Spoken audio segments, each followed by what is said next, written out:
Hamilton, Jefferson, Madison, Washington, and Burr. Yes. From the Hamilton play. Oh. Yes. Did you An get that? Important founding father.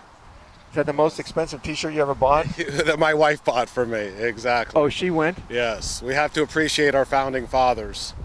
Yes. It's true. Just like our soldiers. Yes. Young kids don't know patriotism, don't know nationalism.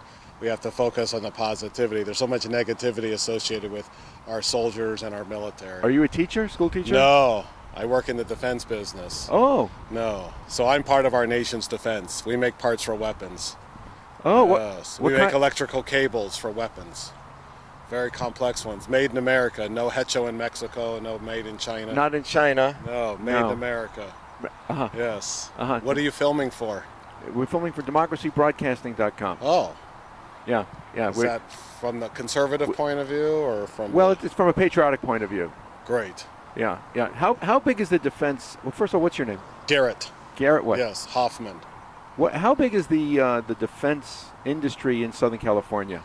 It's substantially less than it used to be, but it's still very strong. We work in Chatsworth, and that used to be a major manufacturing area for aerospace, but a lot has left the state because of high taxes, high wages. But we have 150 people making stuff. Jobs are not going away. Very strong. It's great. It was interesting that the president said this week, he came out with a statement. It was a little surprising because I saw it on Tucker Carlson.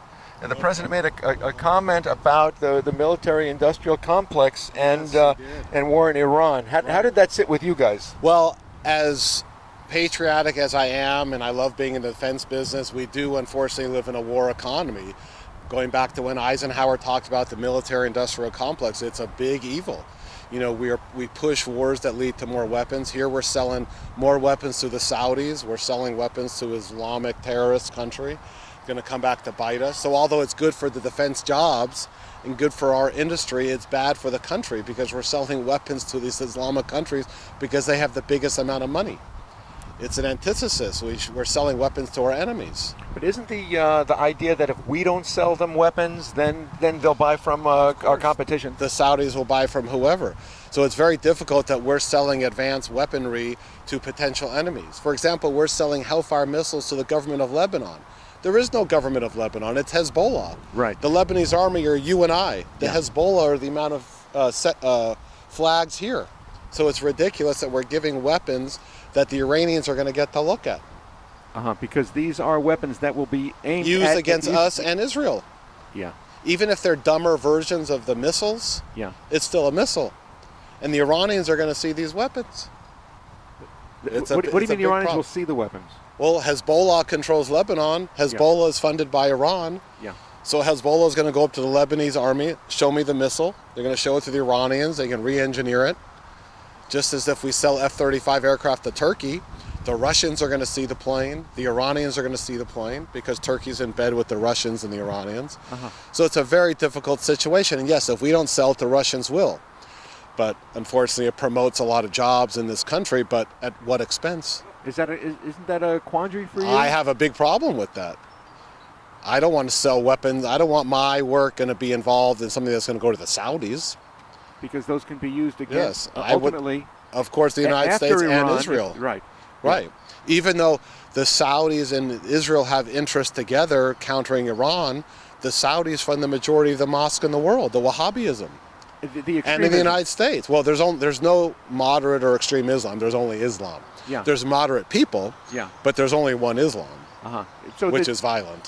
So it's like an orthodoxy. It's an orthodox Islam. It's based on war. But the fact that the biggest purchasers of weapons in the world are Islamic countries that have oil, it's completely messed up. 1 + 1 = 3. Do you feel that the Republican or Democrat administrations have different perspectives on these matters? Well, unfortunately, I'm a huge supporter of our president, but the Republican Party and the Democratic Party are one and the same. It's the giant swamp.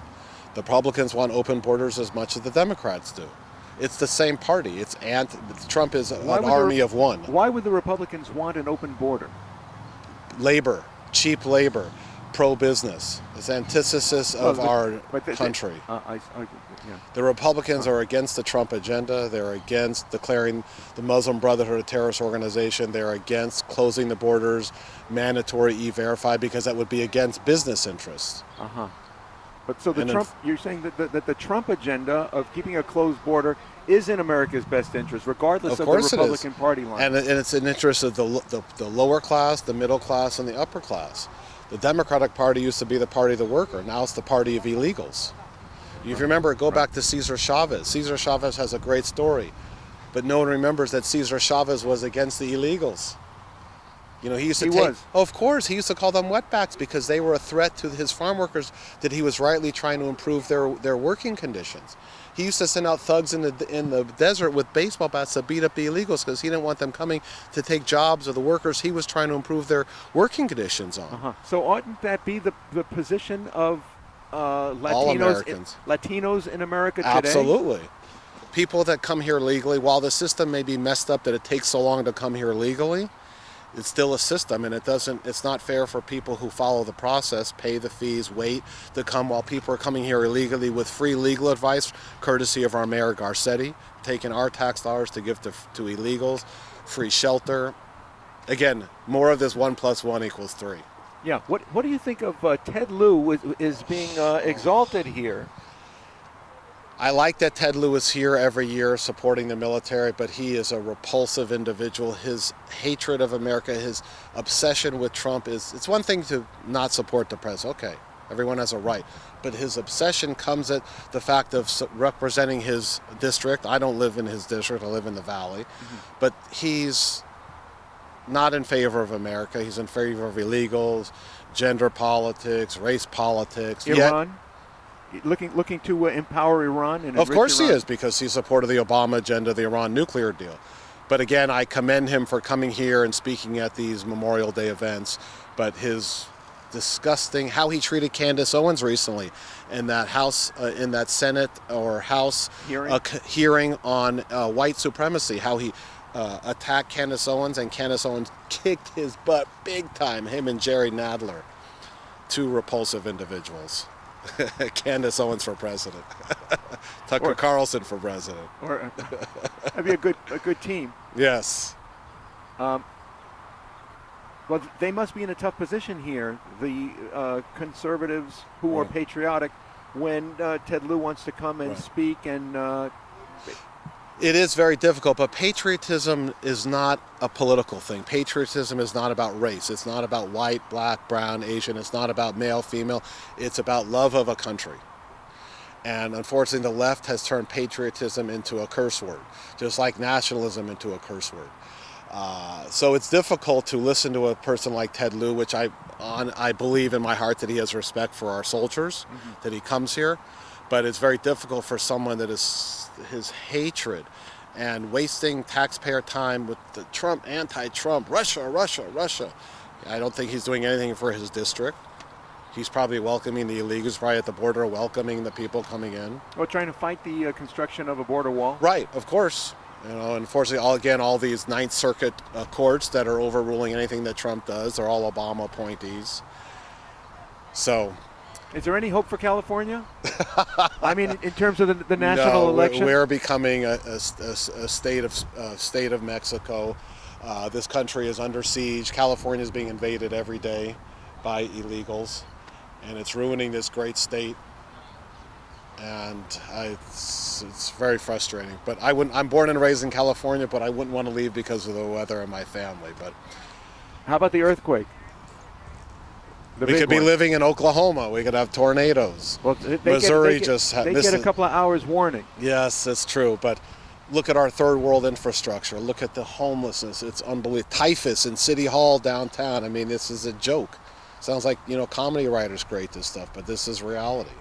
But at the same time, we should be thinking about what we do on Memorial Day. Hey, one last thing. Yeah. So what do you think about this notion, like the state of Nevada, which is right next door? Right. State of Nevada, they came up with this this concept that's passed the legislature that they're going to decide that all their electoral votes. What's the deal? Yeah, right. That all the electoral votes will go to the to the person with the most votes for the state, if I understand that. The popular vote, popular vote for the whole For country. the whole country, yes.